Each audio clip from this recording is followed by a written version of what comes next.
dipersembahkan oleh Kembali saya Rudian Dandu hadir menyapa Anda dalam Dialog 4 Pilar MPR RI. Pada episode kali ini kita akan membahas topik menggali potensi kelautan nasional. Inilah Dialog 4 Pilar MPR RI selengkapnya.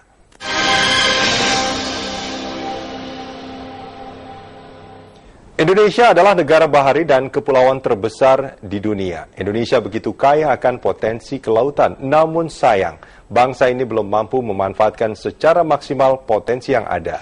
Apakah penyebabnya?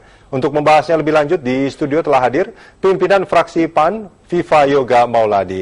Mas Viva, ini kalau kita bicara soal potensi kelautan kita, sebetulnya kita ini kan dikenal sebagai negara kepulauan, artinya lautnya begitu luas. Kalau tidak salah lebih banyak laut daripada darat, betul ya Pak ya? Ya, luas laut Indonesia itu lebih luas dari luas daratan. Luas daratan. Jadi kalau luas daratan sekitar 1,5 juta kilometer persegi. Kemudian kalau luas wilayah laut 3,5 juta kilometer persegi.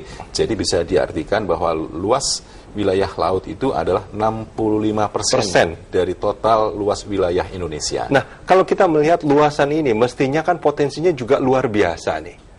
Apakah ini sudah dimanfaatkan betul-betul sama bangsa ini sebetulnya? Sudah dimanfaatkan tetapi belum maksimal. Makanya Presiden Jokowi dengan nawacita salah satunya adalah menjadikan Indonesia sebagai poros maritim dunia, itu harus terimplementasi di dalam kebijakan, terutama kepada kebijakan anggaran. Nah, saat ini untuk persoalan laut itu bukan hanya dari kelautan dan perikanan saja, tetapi juga merupakan lintas kementerian. Ada PU, kemudian ada infrastruktur, kemudian ada kehutanan, ada kepolisian, pertahanan, keamanan. Karena apa? Bicara soal laut itu punya banyak spektrum. Bisa berspektrum ekonomi, bisa berspektrum sosial, politik, ketahanan keamanan, ilmu pengetahuan, budidaya dan lain sebagainya. Oke, artinya banyak sekali sebetulnya. Artinya banyak sekali, termasuk juga soal energi. Jadi pengembangan potensi laut itu harus memiliki wawasan yang komprehensif, bukan hanya semata-mata pada ekonomi oriented, tetapi lebih luas lagi sebagai sebuah produk dari pertahanan keamanan, kemudian ekonomi, sosial, budaya, ilmu pengetahuan, pengembangan sumber daya manusia, energi, dan sumber daya mineral. Dan itu akan saling terkait sebetulnya kan? Ya, jadi sangat terkait sekali. Jadi makanya bicara soal laut itu tidak bisa difokuskan kepada satu kementerian. Kalau kelautan perikanan itu bicara bagaimana potensi ikan. Ya, bagaimana kemudian pengembangan potensi ikan itu baik hasil tangkap maupun hasil budidaya. Apakah itu di laut atau di perairan atau di daratan dengan tambak dan air tawar. Kalau kita bicara dari sisi ekonomi yang lebih mikro tadi seperti dicontohkan soal ikan saja, sebetulnya potensi ikan kita baik yang budidaya maupun tangkap itu sebetulnya sampai berapa banyak, Mas? Kalau potensi ikan itu kira-kira per tahun 82 miliar dolar US ya. Tetapi kendalanya sekarang persoalan ikan itu adalah masih terjadi illegal fishing, unreported fishing, dan unregulated fishing. Kalau UU fishing ini masih menjadi bagian yang bermasalah bagi Republik ini, dan itu menyebabkan terjadinya kerugian negara yang sangat luas. Ada yang diperkirakan sampai 2 triliun, 3 triliun, itu macam-macam ya datanya, tetapi yang jelas itu adalah menjadi faktor utama dari kerugian ekonomi nasional Indonesia yang menyangkut soal ikan. Iya, data tadi itu jumlah yang 82 miliar US dollar itu adalah yang kita miliki saat ini atau sebetulnya potensi yang bisa potensi. Baik itu potensi di perairan tangkap atau di budidaya. Apakah di budidaya di laut atau di perairan umum atau di perairan air tawar. Nah, kalau dari potensi itu sekarang yang sudah bisa dimanfaatkan sama kita itu berapa banyak, Mas? Kalau dari sisi potensi, sebenarnya dari sisi budidaya lebih besar income-nya buat masyarakat daripada laut. Daripada penangkapan ikan. Jadi sebenarnya kalau untuk bicara soal laut juga harus berbicara soal nilai kesejahteraan nelayan, karena mereka sebagian besar hidup menjadi orang miskin, masyarakat miskin yang tersebar di 3.200 desa, ya kan? Dan mereka rata-rata menurut BPS memiliki tingkat pendidikan yang masih rendah, 70% masih SD. Artinya gitu. apa? Jadi artinya bahwa dari sisi pengembangan dan pemberdayaan nelayan itu pemerintah masih kurang.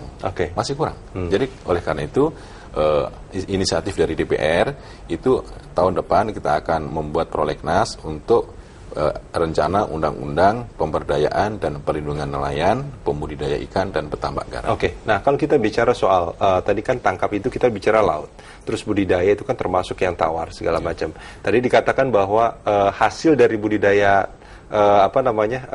maksud kami dari hasil budidaya itu lebih besar daripada yang tangkap. Ini sebetulnya aneh atau memang ya kebanyakan memang seperti itu. Artinya kalau kita melihat luasan laut itu yang luar biasa dan banyak juga pencuri-pencuri ikan yang memasuki wilayah laut Indonesia, sebetulnya kan mestinya nggak tahu ini gimana. Apakah mestinya itu ikan tangkap itu mestinya lebih banyak daripada budidaya? Iya, jadi kalau menurut data, memang untuk tingkat kesejahteraan nelayan itu lebih tinggi nelayan budidaya daripada nelayan tangkap. Oh, memang seperti itu. Betul, dari data ya. Tetapi sebenarnya kalau dia dari potensi tentang budidaya itu bisa juga di air tawar, di perairan, di tambak, atau juga di laut dengan keramba-keramba gitu. Jadi persoalan hasil tangkap nelayan itu banyak faktor. Banyak faktor karena satu, soal kapasitas fasilitas ya. Kalau masuk ke ZEE itu harus zona berapa ekonomi eksklusif atau di laut lepas itu harus lebih dari 100 JT misalnya. Tetapi untuk nelayan-nelayan itu tidak punya kemampuan untuk itu. Dan kalaupun ada, itu juga kecil sekali. Karena apa, perawatannya, maintenance-nya besar. Yang punya kemampuan itu nelayan-nelayan mana? Yang punya kemampuan itu adalah perusahaan-perusahaan besar. Tetapi dengan kebijakan moratorium untuk pemberian izin terhadap kapal ex-asing atau asing berbendera Indonesia, ini sangat bagus sekali. Artinya sudah terjadi penurunan. Nah, terjadinya illegal fishing, tetapi harusnya dimanfaatkan dengan adanya penurunan illegal fishing, pasti akan terjadi volume ikan yang melimpah. Tapi kalau kemudian tidak ditangkap juga akan bisa menyebar kemana-mana. Artinya harus ada pemberdayaan juga kepada nelayan-nelayan tradisional harus di follow up. Nah, jadi moratorium, izin, tetapi nelayan itu juga harus diberdayakan dengan apa? Pemberian fasilitas ya, berupa kapal tangkap misalnya, atau dengan keterampilan, atau dengan pelatihan-pelatihan khusus agar mereka bisa berkompetisi. Kalau dari sisi habit ya, mental, para nelayan Indonesia itu tidak kalah dengan nelayan dunia. Gitu. Mereka punya kemampuan yang sangat luar biasa. Nenek moyang kita kan seorang pelaut, Mas Viva. Kita jeda sebentar, kita akan lanjutkan di segmen berikut. Dialog 4 Pilar MPR RI akan kembali sesaat lagi. Dipersembahkan oleh Kembali lagi dalam Dialog 4 Pilar MPR RI, masih bersama Viva Yoga Mauladi. Mas Viva, ini kalau kita bicara soal potensi kelautan dan keadaan masyarakat nelayan di pesisir gitu, yang semua orang tahu lah, nelayan itu hidupnya ya mungkin miskin seperti itu ya. Itu tak terbantahkan kan. Artinya siapa yang menikmati, yang paling banyak menikmati potensi kelautan kita sebetulnya, Mas Viva? Di beberapa negara Eropa yang sudah maju, kenyataannya yang lain menunjukkan bahwa para nelayan itu hidupnya makmur dan sejahtera. Bukankah itu juga yang mestinya terjadi di Indonesia? Di Indonesia ini terbalik, karena penguasaan fasilitas dan tidak didukung oleh permodalan yang cukup, termasuk kredit, dan juga untuk pemberdayaan para nelayan, sehingga dari 3.200 desa yang tersebar di seluruh Indonesia itu, 1,4 juta kepala keluarga nelayan itu relatif masih berpenghasilan rendah. Jadi ini yang menjadi masalah. Jangan kemudian kita harus merubah ya sebuah paradigma. Nelayan itu jangan diidentikan dengan kemiskinan. Jadi nelayan itu harus diidentikan dengan kemakmuran. Bagaimana caranya? Caranya harus ada perubahan paradigmatik tentang kebijakan ekonomi nelayan. Sebelum kita ke arah sana, Mas Viva, tadi dikatakan 1,4 juta nelayan kita itu berpenghasilan rendah, Iya. artinya miskin seperti itu kan, dan itu menjadi identik saat ini karena sudah terlalu lama ini terjadi. Lalu siapa yang lebih banyak menikmati Yang itu? banyak diuntungkan itu ada juga nelayan-nelayan yang punya modal besar, punya kapal di atas 50 JT, 100 JT. Dia punya kemampuan untuk melakukan penangkapan dengan teknologi yang relatif lebih bagus dibanding dengan nelayan-nelayan kecil. Ya. Jadi dari sisi itu mereka punya penghasilan yang lebih besar. Tapi dibanding jumlahnya dengan tidak nelayan banyak. kecil. Tidak banyak jumlahnya. Dan yang kedua, pabrik-pabrik pengalengan, pabrik ikan, industri-industri perikanan yang mempunyai kapal sendiri, mereka juga merasa diuntungkan gitu loh. Jadi artinya program untuk pengentasan kemiskinan nelayan itu harus berorientasi juga kepada pengembangan industri maritim dan industri perikanan di Indonesia. Jadi lengket gitu loh. Kalau kemudian nelayan berjuang sendiri, tidak akan mampu mereka. Negara harus hadir di situ dalam rangka apa? Untuk melindungi, untuk memberdayakan dan memberikan akses permodalan, memberikan akses fasilitas agar mereka hidupnya bisa berubah. Jangan lagi identik dengan kemiskinan. Nah, bukankah ada beberapa hal yang sudah dilakukan oleh pemerintah? Salah satunya misalkan bahan bakar bersubsidi yang masih diberikan kepada nelayan. Apakah itu memang jauh dari cukup sebetulnya? Jauh dari cukup. Sebenarnya kalau untuk program-program sosial, bansos, bantuan sosial atau hibah kepada masyarakat kecil termasuk petani dan nelayan itu sudah banyak yang dilakukan oleh pemerintah. Jadi salah satunya yaitu pemberian subsidi solar kepada nelayan. Itu kan sangat bagus sekali. Tapi kan itu tidak cukup. Tidak cukup hanya itu. Jadi kita ingin merubah kebijakan, jangan sampai kemudian nelayan itu diidentikan dengan kemiskinan. Bicara soal pertumbuhan ekonomi harus dikaitkan dengan potensi ekonomi laut sebagai salah satu sumber ekonomi nasional. Terus yang kedua, pertumbuhan ekonomi nasional itu harus berkaitan dengan bagaimana meningkatkan nilai tukar nelayan atau meningkatkan kemakmuran nelayan itu dengan cara-cara hak negara harus hadir di situ, harus melindungi, harus memberdayakan dengan program-program khusus agar apa? Kalau kemudian nelayan ini bisa meningkat, bisa sejahtera, tentu akan menyebabkan kesadaran untuk melalui proses pendidikan juga lebih bagus, dan juga untuk generasi ke depan orang tidak lagi malas untuk menjadi nelayan. Karena setiap tahun itu terjadi penurunan jumlah nelayan. Itu sudah terjadi di petani sebetulnya kan? Di petani sudah terjadi, sekarang di nelayan juga sudah terjadi. Karena apa? Masa depan nelayan itu tidak jelas. Gitu. Karena apa? Untuk menjadi nelayan tangkap, masuk ke laut, tidak ada negara menjamin keselamatan jiwanya itu. Tidak ada. Makanya sekarang ini, dengan rencana Undang-Undang Pemberdayaan dan Perlindungan Nelayan, Pembudidaya Ikan dan Petambak Garam, kita menginginkan ada asuransi nelayan. Asuransi nelayan itu mengcover terhadap cacah jiwa nelayan yang akan ke laut. Jadi apabila terjadi insiden, kecelakaan, maka negara bertanggung jawab untuk itu. Itu menarik sekali. Nah, tapi sebelum ke sana, Mas, tadi dikatakan juga soal pertumbuhan ekonomi. Sebetulnya kontribusi dari hasil laut kita gitu, kelautan dan perikanan sebetulnya terhadap PDB kita itu seperti apa? Ya memang pada tahun ini terjadi penurunan PDB, ya kan. Tapi kita menyadari karena terjadi moratorium izin, karena adanya kapal asing atau ex-asing yang berbendera Indonesia, terjadi klarifikasi dan verifikasi terhadap perizinan, sehingga menyebabkan sebagian besar kapal-kapal itu tidak melaut menangkap ikan. Dan itu juga bisa menurunkan terhadap penerimaan negara, bukan pajak kan. Gitu. Jadi itu yang jadi masalah. Tetapi untuk yang jangka menengah dan ke depan ini sangat bagus juga bagi nelayan nasional. Jangan sampai kemudian hanya berhenti di sini soal moratorium soal izin, tapi juga harus bagaimana caranya agar ini sebuah momentum untuk pengembangan nelayan Indonesia agar memanfaatkan luas laut ini sebagai kekayaan alam, sebagai anugerah dari Tuhan, dalam rangka apa? Digunakan sebesar-besarnya untuk kemakmuran masyarakat. Nah, itu pertanyaannya. Ketika taruhlah moratorium terus dicabut, terus nelayan juga mulai diberdayakan dan mereka menjadi nelayan-nelayan yang punya kemampuan lebih baik seperti itu. Apakah potensi laut kita itu masih cukup untuk terus ekstraktif seperti itu, diambil sama, atau sebetulnya ada batasannya sebetulnya? Yang memberi makan ikan itu kan Tuhan ya kan.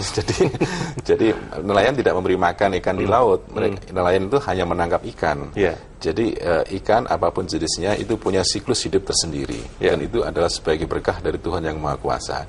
Kalau kemudian ikan-ikan itu tidak ditangkap oleh nelayan, juga mereka akan mengalami migrasi ke beberapa titik-titik tertentu. Artinya kalau bicara soal ikan tangkap, maka nelayan itu harus diberdayakan dan dilindungi. Tetapi perlu juga sebenarnya. Artinya gini Mas Viva, artinya sebetulnya potensinya itu masih sangat melimpah gitu, dan kalau nelayan diberdayakan punya kemampuan seperti nelayan-nelayan besar, itu tetap bisa masih banyak lah yang bisa diambil. Saya rasa tidak akan habis itu kan. Dari dulu hingga sekarang kan kita masih kaya soal ikan. Sampai sekarang tidak pernah habis karena iklan punya siklus hidup tersendiri. Dan sekarang itu kurang termanfaatkan untuk bisa ditangkap. Gitu. Karena dengan adanya pengembangan program dari pemerintah untuk tangkap juga harus dibarengi sebenarnya. Bagi ibu-ibu yang tidak menjadi nelayan itu juga bisa dikembangkan untuk menjadi budidaya.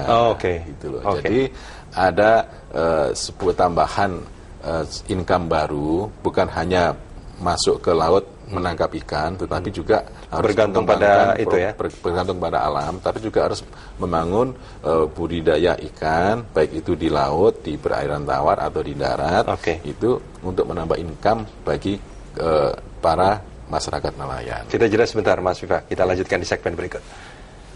Dialog 4 Pilar MPR RI akan kembali sesaat lagi.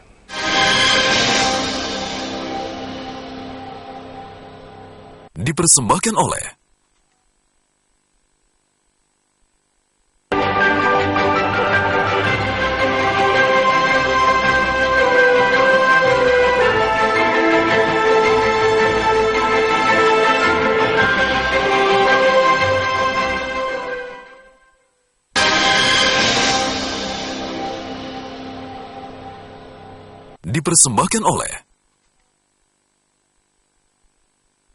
Kembali lagi dalam Dialog 4 Pilar MPR RI, masih bersama Viva Yoga Mauladi. Mas Viva, ini kalau kita bicara soal potensi kelautan nasional, ini bukan hanya bicara soal ikan. Sebetulnya ada hal lain juga tadi yang dikatakan, pariwisata, energi, apalagi Mas tadi? Ilmu pengetahuan teknologi, soal hukum, ketahanan keamanan, wisata bahari. Nah, ini apakah juga sudah dimanfaatkan secara maksimal sebetulnya? Sudah dimanfaatkan tetapi belum maksimal.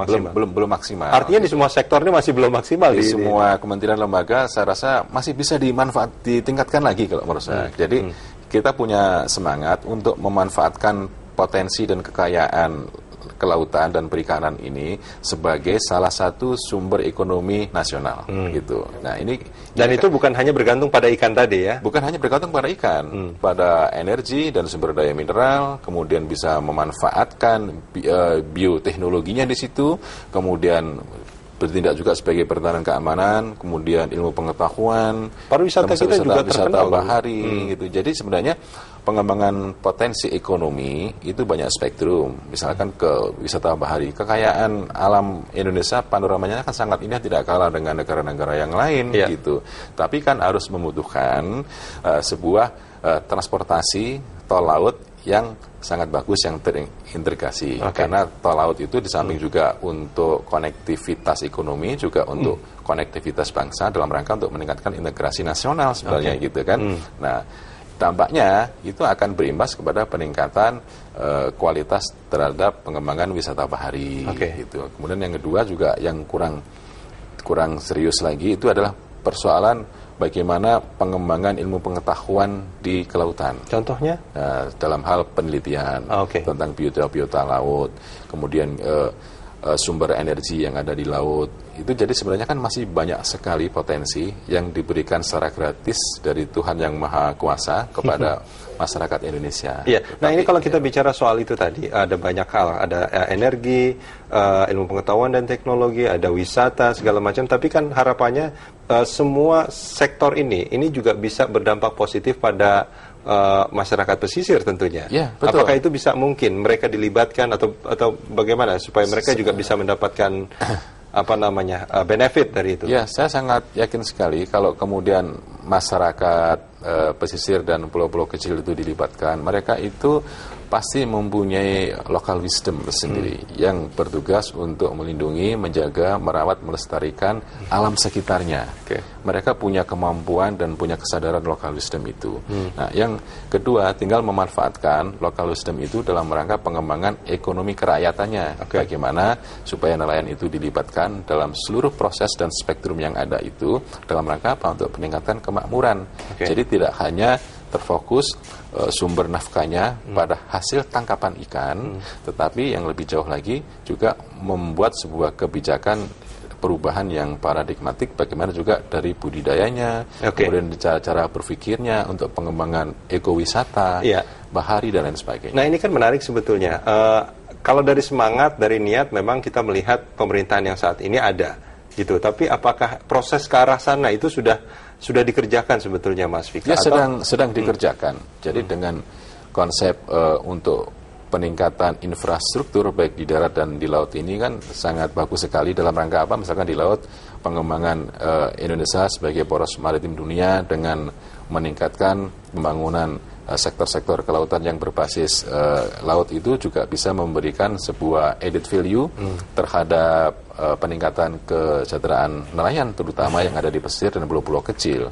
Nah, yang kedua, pengembangan terhadap pemberdayaan dan perlindungan masyarakat pesisir dan nelayan itu yang harus diutamakan. Jangan sampai kemudian sekali lagi nelayan itu identik dengan kemiskinan. Kita ingin rubah soal itu. Jangan sampai kemudian mereka hidupnya terlunta-lunta, semakin sedikit menjadi nelayan karena tidak prospektif, dan mereka juga punya anak, punya istri yang bisa dibayangkan kalau kemudian melaut, menangkap ikan, kemudian tidak dijamin oleh negara tentang hak hidupnya, itu kan juga menjadi satu pertanyaan besar bagi kita. Dan itu tidak akan menjadi pilihan untuk hidup selanjutnya sebetulnya bagi generasi mereka, kan? Iya, saya rasa begitu. Karena kalau kemudian di beberapa negara, saya rasa kalau menjadi nelayan itu hidupnya bisa makmur, bisa sehat, dan bisa menjanjikan buat masa depan, saya rasa mereka tidak akan meninggalkan profesi sebagai nelayan. Gitu. Nah, Mas Vika, kalau kita bicara soal kelautan kita,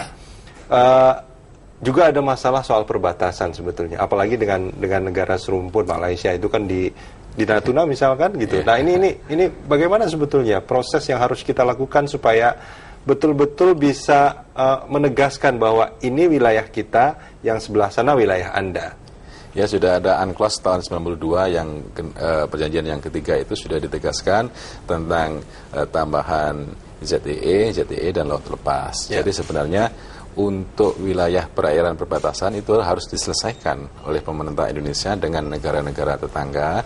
Jangan sampai kemudian hal-hal yang menjadi masa kelam tentang perebutan kepulauan itu terulang lagi. Kita ingin menjadikan negara tetangga itu Indonesia sebagai negara tetangga yang baik lah gitu. Jangan sampai kemudian hanya karena persoalan hukum laut yang belum diselesaikan atau tidak jelas, itu nanti menimbulkan konflik antar negara. Jadi intinya bahwa perjanjian itu harus ditegakkan sesuai dengan UNCLOS gitu. Mas Viva, terima kasih banyak sudah bersama kami. Terima kasih, Mas Rudi. Pemirsa, sampai di sini kebersamaan kita dalam Dialog 4 Pilar MPR RI. Saya Rudian Danu, mewakili kerabat kerja yang bertugas undur diri. Terima kasih atas perhatian Anda. Sampai jumpa.